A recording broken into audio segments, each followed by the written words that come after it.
Hello, everyone. My name is Kevin Delory. I'm the Chief Lending Officer at EPM, and I'm joined by my co-host and good friend, Kenny Phillips, Senior Vice President of Lending, also from EPM.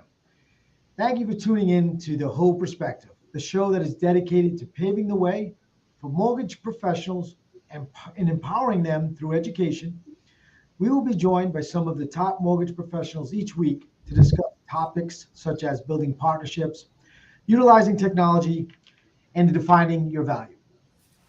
So people have asked me, how did I decide on who would be the first guest on The Whole Perspective?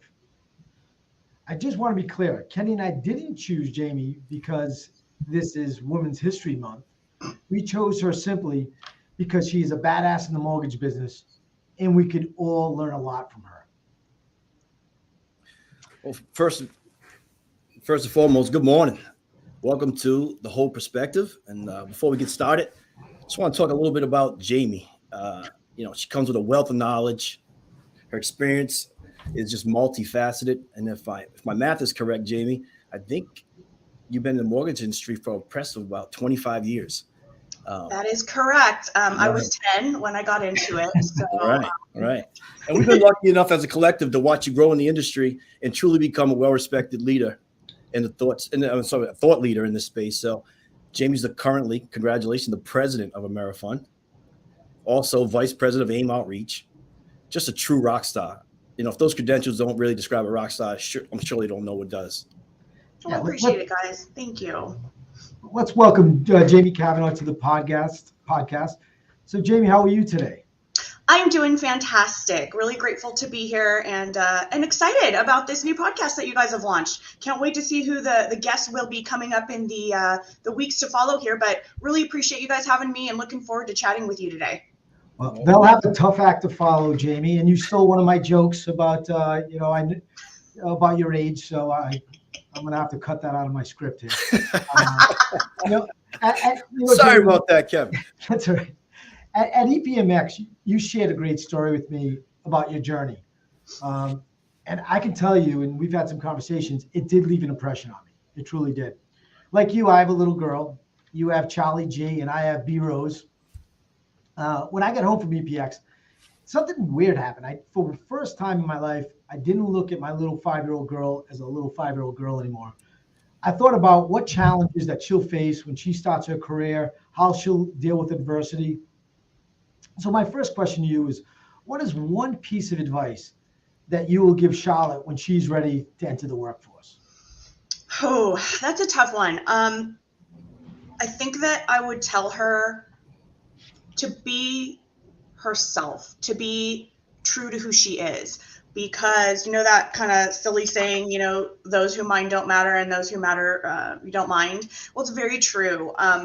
Something that I wish I had and known at the age my daughter is now, and something that my daughter has already, which I'm very grateful for, is this sense of self and this sense of self-confidence where she just wakes up every day and she is herself. And I think that when we stifle our natural self, I think that we're really depriving the world and each other of a lot of the gifts that each of us have, because I believe every single person on this planet is unique. And I truly, firmly believe that we all bring something to the table that no one else brings. And when fear or insecurities or all of these other things cause us to damper who we really are, we're really not living our potential. And more than that, we're not giving other people who might be looking at us and seeing something that they feel within themselves the courage and the example to go out there and achieve whatever it is that they want to achieve. So my advice would be,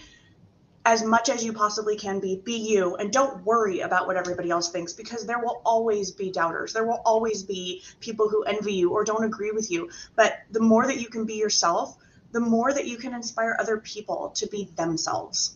I think that's what made our conversation so great, is that you were very real and it wasn't fake, and you were you. And that's why I left, and it made a lasting impression on me. So again, thank you so much for being direct and honest with me. It made me a better person, left me as a better leader, and made me think outside the box on some things that I already had my mind made up on. So thanks. Well, that's awesome. I'm glad. It's always great when we can have those kinds of conversations. Sometimes I think that, conversations that might be even a little bit uncomfortable or a little bit raw and real, sometimes when you're talking with someone like you and someone like Kenny who really has an open mind about life, those are the conversations that bring about really impactful and lasting change. And so I'm very glad that anything I could ever say or do would have an impact on anybody, and especially as it relates to women in our industry. No, good point. One thing you said, a lot of times people want to emulate success and things people do, but the key to it, like you said, is being unique. You have to do it, but do it in your own way, right? So take the lessons, but also deliver it in your own way, because uniqueness is important, right? You just can't do it the same exact way as someone else, but take the idea and run with it. But put it, like I said, put your own spin on it. Absolutely. I mean, what do we all talk about? You guys are, sales leaders, differentiating ourselves, whether it's our company, our brand, whether it's our account executives, our loan officers, whoever it is, what makes us different? Because there are plenty of us in the mortgage industry, plenty of us doing the same job. Why would a customer, why would a broker, why would anybody want to work with us over someone else? It has to be what makes us different. It has to be what makes us special and unique. Right. So actually talk about that a little bit, because I know you like to talk about a little bit of the sustainability, your sustainability. You've been there 25 years in the industry. And what gives you that sustainability? In our industry, unfortunately, if you hit the market at the right time, you can have instant success, right? You can pop in and then you find these LOs and A's, they go somewhere else and find a different job and a different career. You've been doing it 25 years. How did you sustain that? Well, a lot of bumps in the road. Not just one, but more than one, starting over in a lot of ways, recession, crash, the whole thing. But one thing that I always talk about is the consistency factor. And the consistency factor goes all the way back to the very beginning of my career and also my partner Brad's career. And it was this basic concept, not magic, right? That you take care of your clients and that you stay in front of them. And so through every, Phil's funny, through every market shift, through every change, because we stayed in front of our clients and because we stayed in front of our referral partners, we were always top of mind. One of the things I've told loan officers for the last 2 years, and I know you guys have been telling your AEs the same thing, is nobody's in front of some of these people right now because everybody is, printing money and refinancers are falling out of the trees. Don't stop doing the business building activities that you had always been doing when times weren't as fruitful, because believe me when I tell you, those people will remember the ones that had always been there for them versus the ones that are now knocking on their door and trying to get their business. Honestly, it's really that simple. It's that consistency. It's staying in front of the people who give you business, who trust you, and understanding that they are the foundation of our businesses. And in any market, people will be needing financing. And so we have to be the experts. We have to be top of mind. It's something, you bring up a great point there, and I say it all the time because it drives me crazy. I'm a firm believer over conversation versus communication, and people say, well, what's the difference? It's you give them the answer either way. I want to pick up the phone. I want to have a conversation with you. I want to hear your tone. I want to get to know you, because when the times get tough, you're not going to remember the guy that sent you text messages and emails. You're going to remember the person that picked up the phone, had a conversation with you and said, hey, Jamie, how's everything going? How's everything with Charlotte? Asking you questions and getting to know you. And that's a relationship. And I think at times when people get busy, they forget at the end of the day, this is a relationship-based business. If you look at it as a transactional-based business, that's all you'll be, a one and done. So you're spot on. I wish every account executive in the country can hear what you just said, so they can understand the difference between what makes a great one and what makes an order taker. Right. I think it's not settling, right? I think, not settling. When you're in this business, you've been in it for so long, you don't accept no. It's always move forward. And, Jamie, tell us about a time where you said, I didn't settle. I'm going to get the yes. I'm going to move forward. Oh, there have been many. I'll tell you, a lot of them revolve around my earlier years in the industry. I was an executive vice president of operations at 23 years old. And the vast majority of the people that I worked alongside who were brought in, my partner now, and I built a large nationwide wholesale and retail operation right before the crash. We had like 240 employees. We had, offices all over the country. We were in all 50 states. I was 23. Right. So you can imagine what that was like for me when I would have to lead company-wide meetings and there would be, top producing AEs, really heavy hitting male dominated sales teams. And not only did they not want to listen to me because I was 23, they didn't want to listen to me because I was an operational minded person versus somebody that they perceived as a sales expert. And so it took me, probably half a dozen of those meetings. And I remember very distinctly that before each one, I would get so nervous that I would start to lose my breath and not even be able to, I'd be afraid that I wasn't going to be able to finish my sentence, or I'd get so nervous being in front of all of them that I would be afraid I would lose my train of thought. I just kept doing it. And at some point, something snapped or clicked inside my brain. And I just walked into the room and I assumed the power and the authority. And that's something I tell a lot of young women in our industry who are coming up is, everybody thinks that, and I actually posted this on my story the other day, there's this misperception in life, and it's not just for women, it's for men too, that somebody's going to give you authority. Somebody's going to hand you power. There is no moment in life or business where somebody walks up to you and hands you a piece of paper and says, okay, now you're good to go. No, you take it, you earn it, you own it, you become the authority. You're absolutely right, Kenny. We don't sell anything and we don't settle. I'm not selling somebody on a loan. I am providing expertise that it has taken me 25 years to gain to help somebody with the largest transaction of their life. What makes me different from the person next to me is I care, I know what I'm doing, and if I don't know, I can put my ego aside and say, that's a new one for me. I'm going to find out the right answer for you. That's how we differentiate ourselves. Right. You're getting me fired up. I want to jump on my seat right now. You ready to sell, right? You said something too that I think is a great point. And I say this all the time. The greatest teams are the ones that don't look at themselves as operations and sales, and they merge and they all have one goal, and that is to get the borrower into their home or give their customer a great experience. So I tell everyone that will listen to me, if you want to be a game changer in this business, it has nothing to do with the new product. It has nothing to do with technology. It has to do with stop referring to people in sales and ops and be one team, and everyone march to the same, beat of the drum of, we are going to make sure whoever our client is, whether it's a customer or a broker or a lender, has the best experience with us and doesn't experience the pain points of sales versus ops. Right. So thank you for saying that, coming from your perspective. It's just so great to hear somebody else say that. And you actually embraced it, did that. And I'm sure that in your company today, that's what makes it so great. It has been one of the cornerstones of the culture that we've built. We built it in the previous company. We've built it here at Amerifund over the last 7 years. And it is that mutual respect and value that one can't do their job without the other. But it's more than that. You have to have people on your team that share the passion, share the core belief that the service experience is the most important thing. And if you can achieve that, if you can get those people that have that frame of mind on the team, everything else kind of flows. It is historic in our industry. It's that sales versus ops thing. It's been there forever. I can honestly tell you it doesn't exist here. Truly, truly doesn't exist here, because on both sides of the coin, it's not something that we will allow. It's not something that we will promote or allow to happen in our business. We have to bring people into the room and check the egos at the door and go, okay, what's going on? We have conflict here. Why? Let's go back to the basic understanding that we're all here for one reason.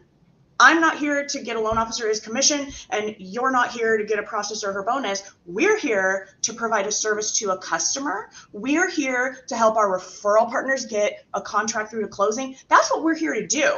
And when we lose sight of that, that's when you start to get that conflict. As long as you always bring people back in and remind them why we're here and what our core beliefs are, you're going to be just fine. And you're going to avoid that sales versus ops mentality.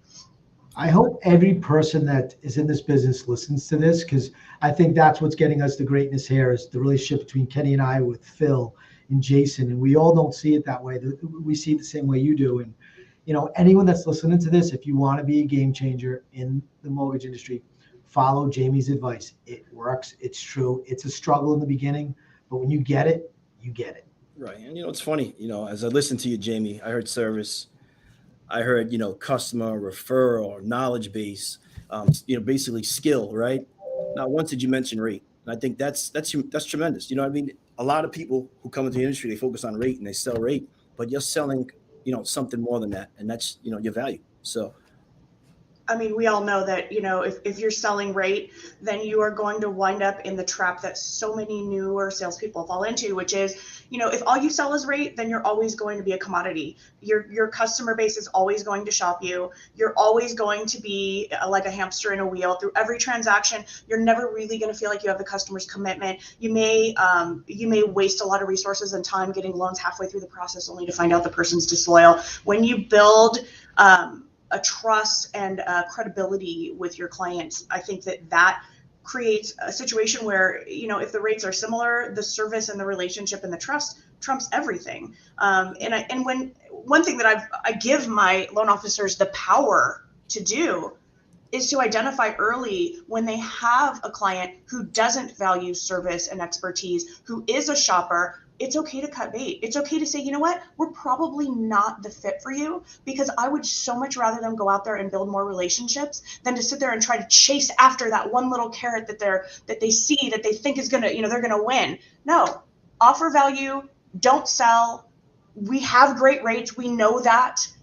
Get the people who believe in what we're doing and see the value in the service experience. Those are our people. Great answer. Great answer.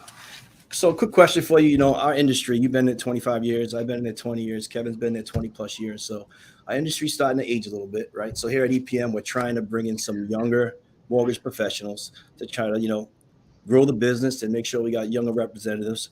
And we're doing it in Plano, Texas. We're doing it here in Rhode Island. We have junior account executives. So just for all account executives out there, both at EPM and across the country, what advice would you give them to help them to try to forge relationship with brokers like you? I'll tell you, and we talked about this, it was kind of cool at EPMX. We had, the panel where we had real estate professionals and loan professionals. And one of the questions I asked our real estate professionals was, what shouldn't a loan officer do if they're trying to earn your business? Well, here's what we know. And we know this across wholesale. We know this from the account executive's perspective and one of the loan officer to the realtor and client.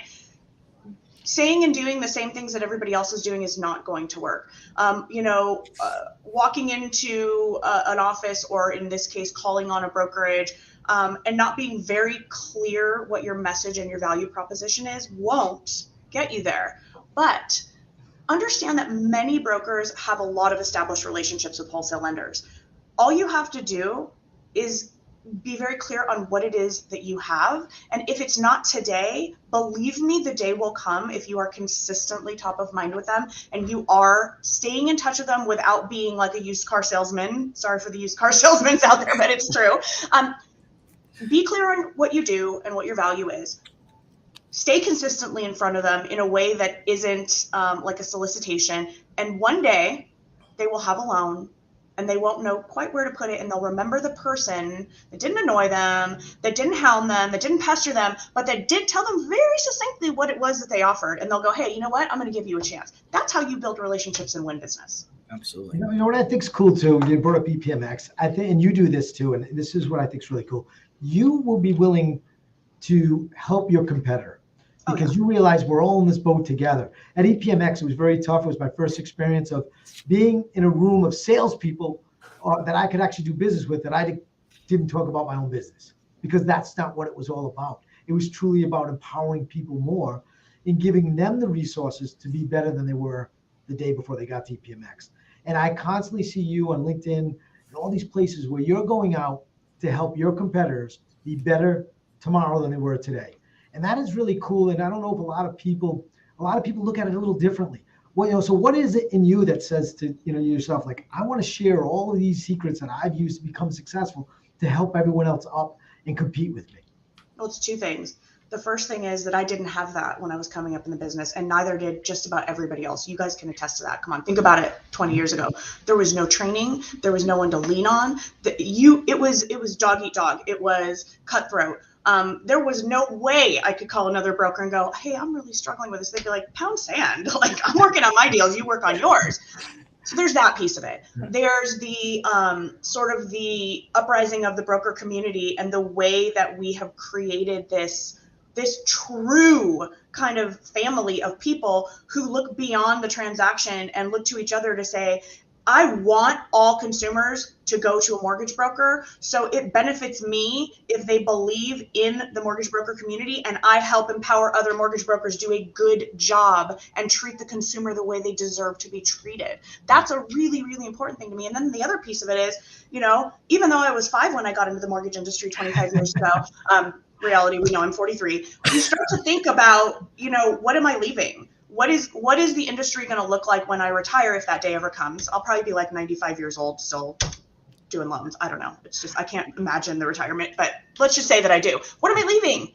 How am I helping to teach the newer generations how to do this right?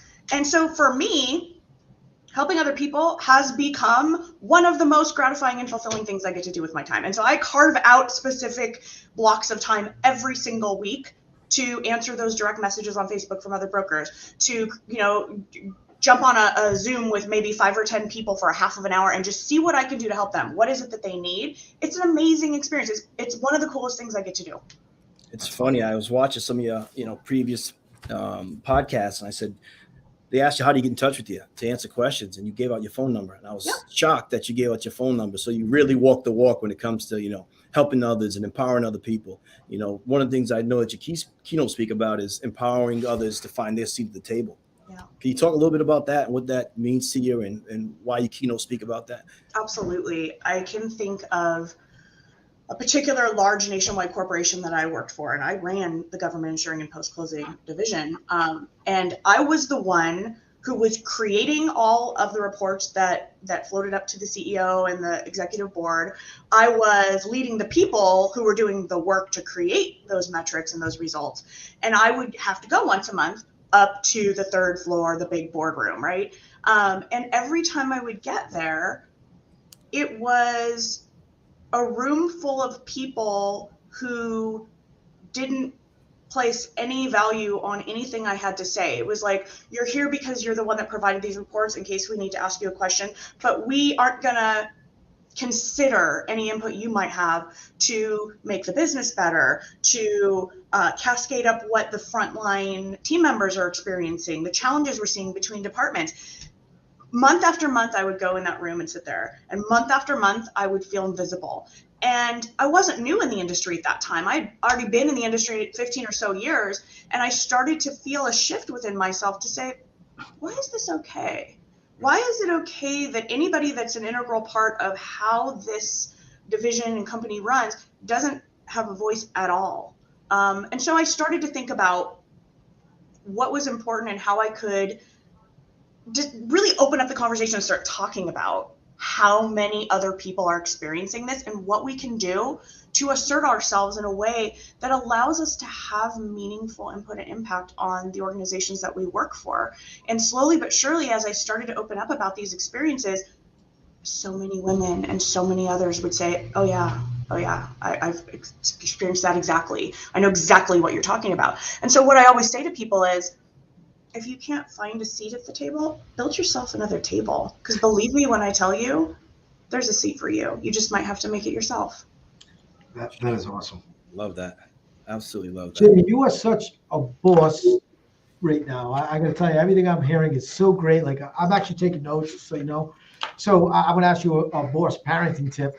So, you have an 8-year-old. I have a 5-year-old little girl. And yesterday, Brooklyn played a trick on me. She told the teacher she didn't feel well, and I had to leave the office, go pick her up, and she told me, Daddy, I tricked you. I wanted just to go home. So how do I stop that? Because you seem to know. Charlotte did that to me last Friday. Okay, all right. So it doesn't stop. Okay. Yeah. Yeah. So last Friday, I got the same call. Okay. And I did the exact same thing. And I picked her up and I looked at her and I go, how are you feeling? And she just looks at me, she goes, I'm okay. Honestly, I just kind of wanted to come home. Like, okay, great.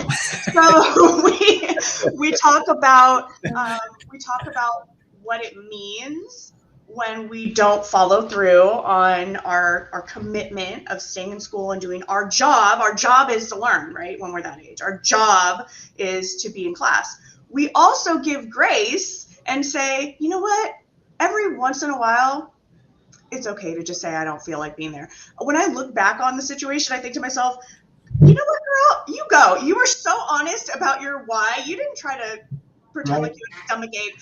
You know, when I picked you up, it was like, this is the deal. I just don't feel like, it's Friday. I didn't feel like staying in school today. But I also talked to her a little bit about, mommy has a job. You know what it is, what I'm doing every single day. And so when I have to leave early, all the people that rely on me like you do when I'm home don't have me. So let's be really certain that when we make those phone calls and when we want to leave work or school early, that it's really, really important that it's not just, I feel like going home, because that's something we can't do all the time. And she's like, okay. So we'll see what happens. Today's Friday. We'll see if I get the call. Hopefully I won't. Yeah. So now for the adult version of that question. So it's leading into this. So what motivates you? I know every day I get up, I get excited. I've been doing this for a long time, and I'm not going to say my age, but it's I don't have any gray hair, so let people guess. I get something that motivates me every day is I love to see people succeed. I get so excited when the next person, the next generation starts to do a good job. And every day when I see that junior account executive get another loan, that gets me so excited to get to work every day. What gets you excited? Because there are days, let's all be honest, that you're just like, I'd just rather, watch another episode of Maury. Well, he's not on the air, whoever we watch. But what is it that drives you every day to give 100% every day you go into that office? Oh, man, it's the people that I know are looking to me for support, for guidance. It truly is. It starts with my team, but it extends so much further beyond that now. Opportunities like this one, where we're able to have these important discussions and know that others outside of my business and yours are listening, and maybe they'll take a little nugget of wisdom out of it, and walk away with something that they didn't have before. That's the why. That's what gets me jumping out of bed every morning. And yeah, we all have our days. Life happens, things happen. There are days when we just feel like pulling the covers back over our head.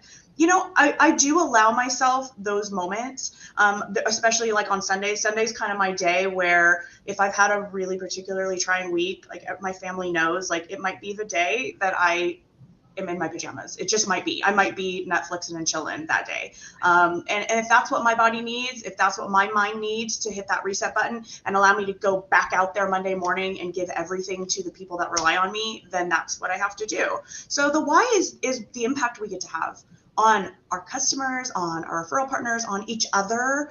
That's the why. And it is a great time to be in this business. And it's the shifting we're seeing of the cohesiveness between, as you said, competitors is amazing. It's such a gift. So I don't want to miss a minute of that. Right. I think, your description of the why is also the definition of the leader, right? I think once you have a certain level of success, it's really about the other people that you're bringing up. And that's kind of embody what you just said. So great answer. Now you're president, right, of Amerifund, right? CEO, got the promotion. What advice do you give, and what characteristics do you look for in someone else who wants to climb that corporate ladder like you did and have the successes that you are having actually at this time? Well, for me, the role was really just kind of a natural progression of, I've been more or less, running the day-to-day of the company for so long. And as you know, my partner and I go back 23 years. So, we're basically family to one another. So it was cool to formalize, the role in that way. But it also had the secondary benefit of, as you say, showing other people that there is a path and a possibility for everyone. My advice is, I think that leadership is a lot less about skill and about industry knowledge, and a lot more about being able to look beyond yourself, take yourself out of a lot of equations, and be extremely empathetic to the experience that the people that support you are having.